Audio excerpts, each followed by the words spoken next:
Okay, everyone, this is another video. It's called Historical Real Interest Rates, what they are, how to get them, and the effect on gold prices. I got this video in two parts.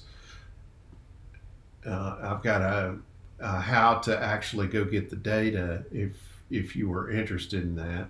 But right off the bat, I'm wanting to just show you the results first, and then you can skip this part if you want to.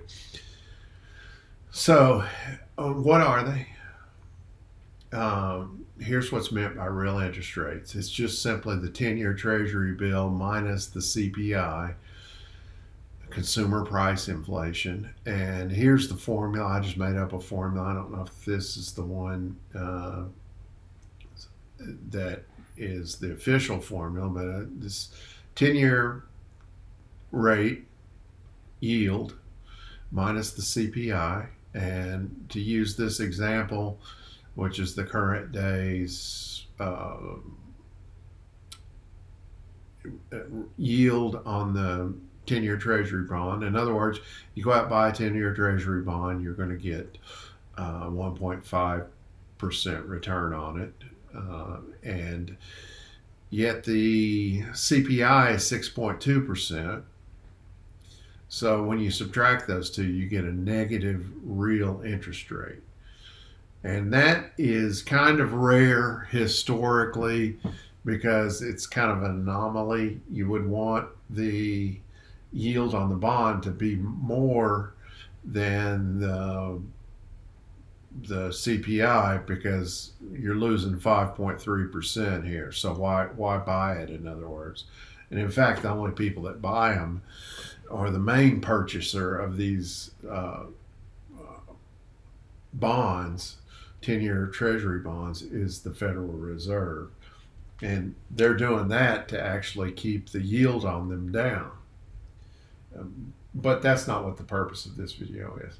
So why would anybody care about that? Well, it's real simple. When the yields, when the real interest rates rather are negative, it means gold is going up and stocks are going down.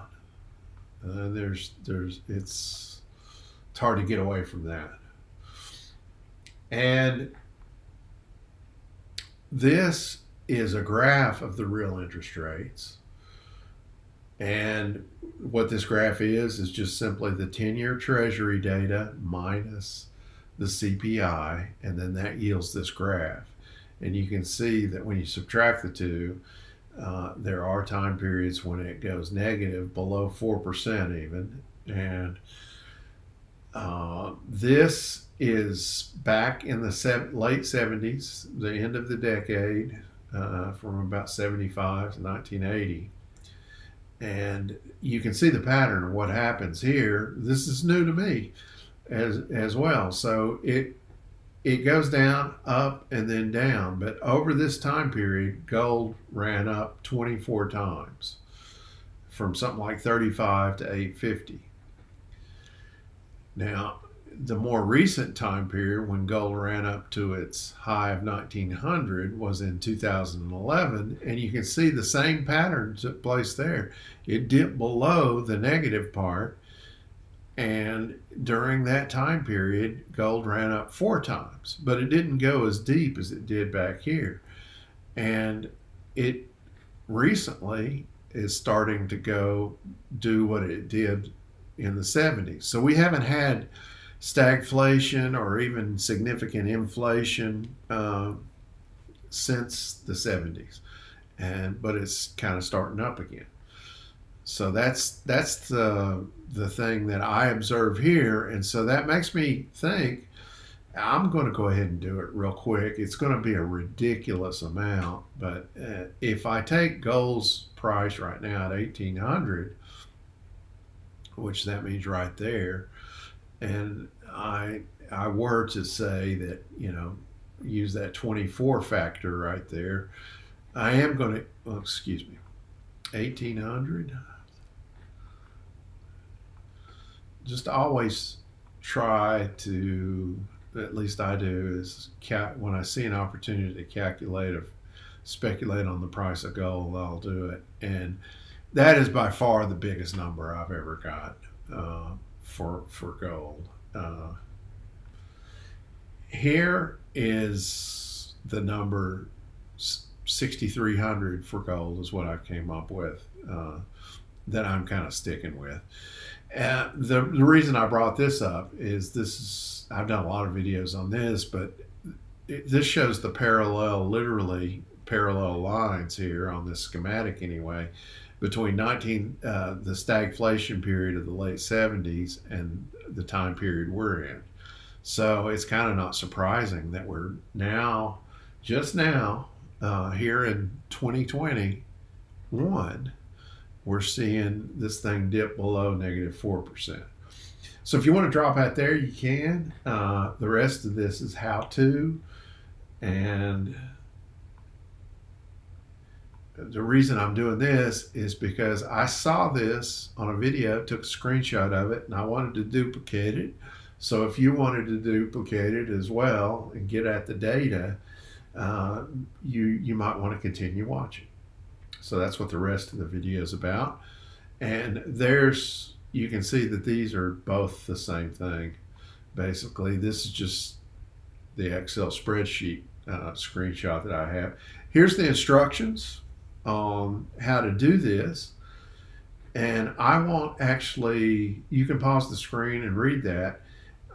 The only thing I'll mention here is that I wasn't able to do this on the actual program, which is it's called Fred, and I'll show you here in just a second. But that's why I had to go back and put it on an Excel spreadsheet. I had to subtract the two graphs using Excel, which is fine. Some people may want to do that anyway because they've got more access to the data that way if they wanted to manipulate it. So here, real quick, is what comes up when you bring up the 10-year, let's see, hang on. Here's the 10-year treasuries. I've got that up as it comes up when you first get on the website. And I'm going to show you how to manipulate the data to get it in a form that will really, to put it simply, it will yield these results. So when it first comes up, it's on one of these other settings here. So I click on Max, and I observe right here that the data starts 1962. So that's up there. And then on the other one, the data goes way back. So I want to match those. And so if you click on that up there, and you can move by decades real quick, and then you can zone in on the year, and I want January. And so now the data matches, but it's in an index form, and so I don't want that. I want a year-over-year change. And in order to do that, you click on Edit Graph, go over into the index, and choose percent change from a year ago. And you can see over here that changes right there. And so, just to spell out the problem, we would like to take this graph, which is the 10-year treasury, and subtract from it the CPI. And you can do that you just download both sets of data, and then you go to Excel to do your manipulations. And theoretically, you can do it here, but I haven't figured that out. But there's also something else you might like to see, and you might like to see both sets of data on the same graph, not subtracted yet. So to do that, I'm going to go over here to the 10-year treasury, and I'm going to go Edit Graph. And up here, it says Add a Line, and so I'll click on that. And it prompts you to type in what you're looking for. So I'm looking for Consumer Price Index. And the one I'm looking for just happens to be the first one. It gives you a whole list of stuff there that you might be interested in. That's the one I'm interested in. And then there's this little button that says Add Data Series. So I'll click on that. And it should change. There it goes. And you can see that's still not what I want. And that is because it defaulted over to this index. So I need to go down here and reselect percent change from a year ago. And then we'll be almost all the way there. Here's, you can see over here's, they're both on this same scale of percent change from a year ago. And one last thing I'd like to do is, for some reason it's gone to 1948. Let's just get these to the data sets to match.